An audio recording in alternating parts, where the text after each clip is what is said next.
Japan's central bank has increased its main interest rate to a new 31-year high after a surge in the Bank of Japan, BOJ, raised its so-called policy rate to 1% from 0.75%, its highest level since 1995.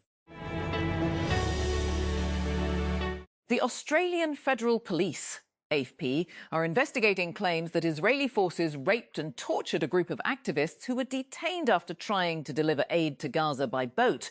The move was announced shortly after 4 female activists who were part of the global Sumud flotilla in May met with Australian Foreign Minister Penny Wong and senior officials, including police, on Monday.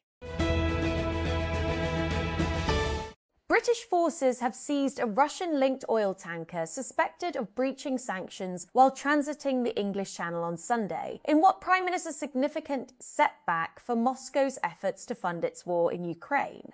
This successful operation delivers yet another blow to Russia and reminds those fueling Russian President Vladimir Putin's war in Ukraine. Starmer wrote in a post on X on Hyde. Starmer wrote in a post on X on Sunday. New York. Kylian Mbappé heads into France's World Cup opener against Senegal on Tuesday, with questions swirling around him after a season that has left the country's biggest football star under immense pressure.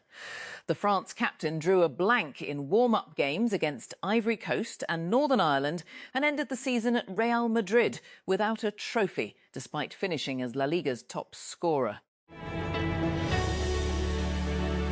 Pakistan could improve economic projections for 2027 after the end of the Iran war, but it is still too early to revise the budget. Finance Minister Mohammad Aurangzeb told Reuters, hours after the US and Iran signed a deal to end the fighting, damaged energy infrastructure meant supply chains would take time to return to normal.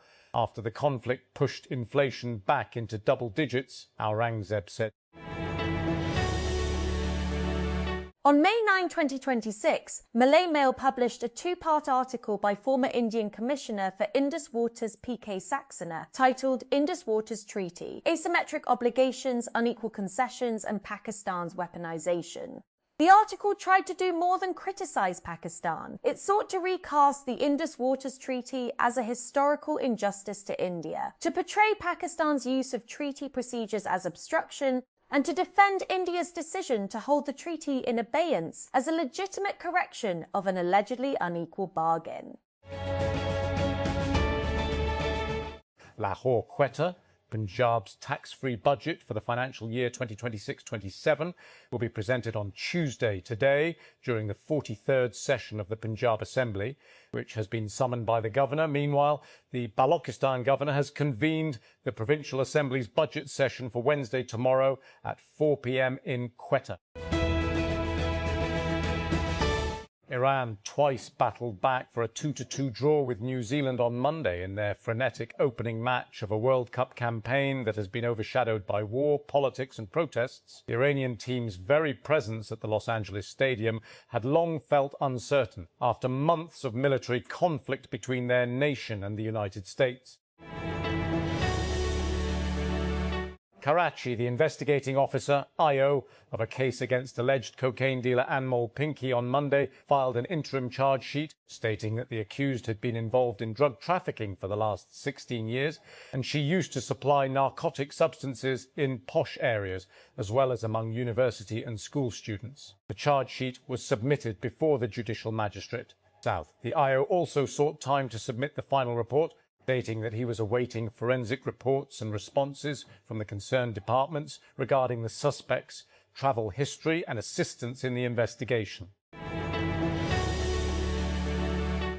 A daredevil adventurer known as the Spider-Man of Yemen has died after falling into a volcano crater while attempting to climb vertical rock faces without safety equipment. Authorities said Al-Kaka Ibn Antar, 30, was climbing the steep walls of the Hardar Dam volcanic crater in the southern province of Dal on Friday when he lost his grip and fell into the 120-metre, 393 feet crater, according to the Civil Defence Authority, which posted a short video capturing the moment of his fall. settle. Belgium and Egypt drew 1-1 in their World Cup opener on Monday after a second-half Belgian equaliser spoiled Mohamed Sassa's 34th birthday. Aimé Mashour opened the scoring early in the first half in Seattle, before Romelu Lukaku came off the bench after the hour to force Egypt's Mohamed Hani into an own goal. Karachi. The Policy Research and Advisory Council has expressed serious concern about the budget's failure to address core fiscal vulnerabilities. Debt servicing obligations budgeted at $8.054 billion constitute 68.5% of net federal revenues, while unfunded pension liabilities have reached 1,069 billion. These fixed obligations critically constrain fiscal space for development and social spending, said the PRAC chairman Yunus Daga. After 3.5 months of war between US, Israel and Iran and an acrimonious temporary ceasefire, a genuine chance at peace seems to be at hand. Early on Monday, Prime Minister Shehbaz Sharif announced what many around the world were waiting to hear, that an immediate and permanent termination of military operations on all fronts, including Lebanon, had been reached. US President Donald Trump followed up shortly, offering congratulations to all. Confirmation of the deal was also received from Tehran. Apart from pitting two competing visions for the Middle East against each other, the war affected regions far beyond the Gulf, as the Iranians blocked the critical Strait of Hormuz, while the Americans enforced a naval blockade of Iranian ports. These grave obstacles in the way of global commerce will now be removed as the US and Iran are scheduled to sign the deal in Geneva on Friday under Pakistan's aegis, as per Mr. Sharif. Maxi Araujo scored a late equaliser to salvage a 1-1 draw for Uruguay in their World Cup opener against Saudi Arabia, preventing another stunning upset in Group H after Spain's earlier goalless draw with Cape Verde. The Saudis famously beat Argentina 2-1 in their 2022 tournament opener, and they looked on course for another shock, courtesy of Abdullah Al-Amri's 41st minute strike, until winger Araujo stepped up 10 minutes from time at Miami Stadium on Monday. Allegations that Married at First Sight Australia stars were not told about their on-screen partner's previous drug and violence convictions are serious and disturbing, the country's media watchdog has said. The claims, reported in a BBC News investigation on Saturday, have also prompted a response from the UK's media regulator Ofcom, who called them deeply concerning. Abdullah Ibrahim, who helped define a genre of South African jazz music, has died at the age of 91. His family has said he passed away peacefully, surrounded by his family in Germany, after a short illness, according to a statement released on behalf of the family. Preliminary deal to end US-Israel war on Iran has sent oil prices tumbling to a 3-month low amid hopes that the Strait of Hormuz will reopen. But it could be months before American consumers see major relief at the petrol pump. Juba, South Sudan. In the days before Lankian was attacked, doctors at the local hospital rushed to evacuate patients. Some were women in labour. Others were being treated for gunshot wounds. By the evening of February 3, just hours after the last patients were carried out, a bomb struck the empty facility, ripping a crater through its warehouse. Fighting was underway in surrounding areas as South Sudan's military pressed forward with a counter-offensive aimed at retaking territory seized by opposition armed groups. As the army advanced eastward through Jonglei State, it captured town after town, pushing opposition fighters towards the Ethiopian border. FIFA says it has found no evidence that one of the referees at the World Cup breached its code of conduct after he was accused of making a white supremacist hand gesture during one of the games. FIFA's independent disciplinary committee can confirm that after looking into the matter involving support video assistant referee Sean Evans, it has found no evidence of breaches of the FIFA disciplinary code. Football's global governing body told Al Jazeera in an emailed statement on Monday. Over the weekend, Google CEO Sundar Pichai faced a small revolt when he delivered his commencement speech at Stanford University, where he earned his graduate degree in materials science and engineering. About 200 students from the graduating class reportedly walked out, while others loudly booed the tech executive. The focus of the protest was Google's defense ties, including Project Nimbus, the controversial $1.2 billion contract shared with Amazon to provide cloud and AI services to the Israeli military, as well as its relationship with the U.S. Immigration and Customs Enforcement Agency. US President Donald Trump has said a preliminary deal to end the war with Iran has already been signed and suggested that details of the agreement are set to be published pretty soon. "I am very happy to say it's signed. The deal is all signed," he said during talks with French President Emmanuel Macron at the G7 summit on Monday. The US government's enforcement letter to Anthropic, which effectively forced the company to pull its latest AI models offline just before the weekend, should be a wake-up call for any US tech company, AI lab or otherwise. We'll catch you up on the News Blitz. On Friday afternoon, the US Commerce Department sent Anthropic a letter invoking an obscure export control directive that banned non-Americans, including Anthropic's employees, from accessing Fable 5 and Mythos 5, citing an unspecified national security concern.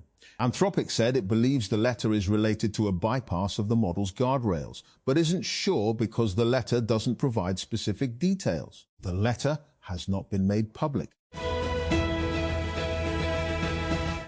President Donald Trump touted his preliminary deal to end the Iran war and suggested he will seek to end hostilities in Ukraine and Lebanon as he joined global leaders at the Group of Seven summit in France. The United States leader's arrival on Monday in Evian-les-Bains came as partners grow increasingly wary of his erratic geopolitical performance. Hungarian members of parliament have passed a constitutional amendment limiting prime ministerial terms to 8 years. The reform effectively prevents former longtime leader Viktor Orban from a potential return to power. Parliament overwhelmingly voted in favour of the amendment on Monday, despite opposition from Orban's Fidesz party. 150 were MPs voted for the amendment, while 50 were against and 6 abstained. The European Union has officially launched the accession process for Ukraine and Moldova. The formal launch on Monday will require both countries to commit to years of political reforms. Ukraine must start the complex process while it continues to fight Russia's invasion. But Kyiv views EU membership as a security guarantee and an anchor for its efforts to join the West. The United Kingdom is the latest country to put in place tough restrictions for young people who use social media. Prime Minister Keir Starmer says his government will ban access to those under the age of 16. Israeli Prime Minister Benjamin Netanyahu huddled with his security cabinet in a bunker late Sunday night, ready for the potential of Iranian ballistic missiles, when the phone rang. On the line was President Donald Trump, calling with news of a memorandum of understanding between the United States and Iran. A United States federal judge has dismissed a lawsuit by Elon Musk's artificial intelligence company XI that accused rival Sam Altman's OpenAI of stealing trade secrets for chatbots. US District Judge Rita Lynn in San Francisco said on Monday that XI failed to show that OpenAI induced former XI senior engineer Xuechen Li to divulge confidential information related to its Grok chatbot, or that OpenAI engineers knew Li might have disclosed any. A US Air Force B-52 Stratofortress has crashed shortly after taking off from the Edwards Air Force Base in California, the base said. Emergency crews immediately responded to the scene and the situation is ongoing, the base wrote on Monday in a post on X. A Dutch court has sentenced a Syrian man to 26 years in prison for crimes against humanity committed during his time working for the regime of former Syrian President Bashar al-Assad. The court in The Hague handed down the sentence to Rafik on Monday, having found that he tortured and raped prisoners while working as an interrogator.